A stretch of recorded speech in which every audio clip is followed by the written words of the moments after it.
What exactly is it that separates us, humans, from everything else?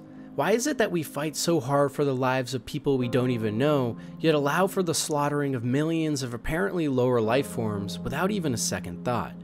And what does it even mean to be alive anyways? Well, SOMA sets out to make us ponder all of these elusive questions. The game starts with you playing as a man named Simon, who has suffered an almost fatal car crash that resulted in major brain damage and hemorrhaging. And in order to hopefully stop what could be a harrowing descent into madness, Simon checks himself into a new and experimental brain scan procedure that will let scientists study his brain further for finding the best solutions for treatment. But during the procedure, Simon blacks out, and when we awake, we're in a very dark and desolate research facility with no idea what's going on. And as we play the game more, we slowly find out that we are actually now stuck at the bottom of the ocean in a high-tech underwater Omega space gun facility that is being used to launch satellites and other heavy objects into space. The question is, though, how did we even get here? Well, the big reveal in the game is that during the procedure we went through, a scan of our brain was actually taken, which was later used in this underwater facility named Pathos 2 almost 100 years later. The reason for this is that a cataclysmic comet hit Earth years prior and resulted in all life above water presumably dying, meaning the only humans left are those in the underwater Pathos 2 base. But as you soon find out, even those remaining humans, including yourself, are nothing but copied consciousness from previous volunteers in this experimental brain scan program, who are now being kept alive by a super artificial intelligence on board Pathos 2 called the Warden Unit, or WAU. The Warden Unit's main directive was changed to preserve humanity at all costs, once those on board learned of the cataclysm above water. And in order to do this, the Warden Unit actually designed an ARC, or digital black box housing the consciousness of countless human beings, that it's planning on launching into space before the potential collapse of the entire Earth. In the end of the game, we even get to see this for ourselves, as Simon reunites with some characters he has met in game that before were just copied minds, but are now fully simulated in an idyllic world. The reason this is so interesting, though, is because of the questions it asks us. First of all, what does it even mean to be human? We go through a large portion of the game thinking we are a man going through some sort of nightmare, but come to the realization that everyone we have been talking to, including ourselves, is nothing but a robotic construct, which makes us start to question our very own reality. Is the Simon we play as at the start of the game, one with flesh and blood, a body of his own, the same Simon that is housed in that robotic underwater diving suit? If Simon's consciousness were to be uploaded again into another machine, would that then stop being Simon?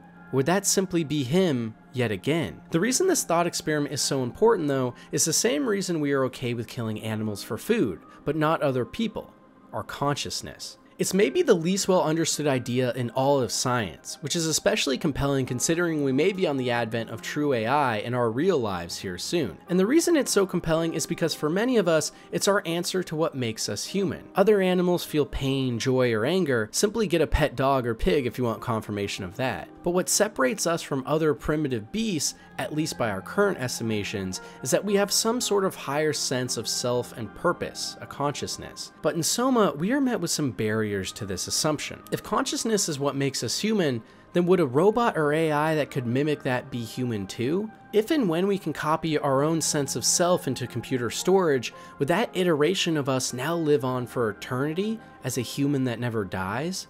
Should we stop the Warden Unit? Is what it is doing cruel, trapping helpless minds in a prison they can't even realize exists?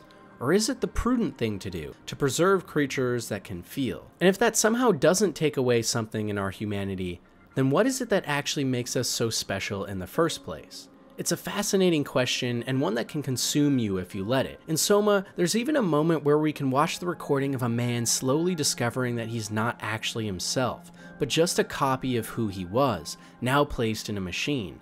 It's appalling watching the man who was happy and content in life fall into mania and dissolution as his sense of self completely dissolves. And it makes you wonder, are you really you?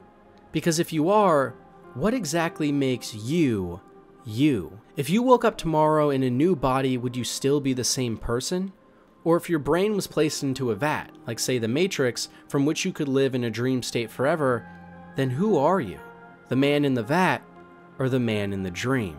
I think for a lot of us, our perception of self comes from a lot of things. Our brains and how we think, our bodies and how we function. But if that conjunction too is nothing but an amalgamation of neurons that can join into what we call consciousness, then maybe humans are nothing more than a sophisticated machine, whose true end goal of living on forever in the stars might just be a solution like we see in SOMA and the Ark. Or maybe we don't even need us. Maybe the formulas and algorithms intrinsic to humanity can be solved. Maybe what we find beautiful, daring, inspiring, and terrifying alike can all be boiled down to a simple equation, as we see in modern-day AI algorithms creating beautiful pieces of art and now music. For me, the scariest thing that SOMA makes me think about is it makes me ask myself, what's so special about me anyways? And what makes me me?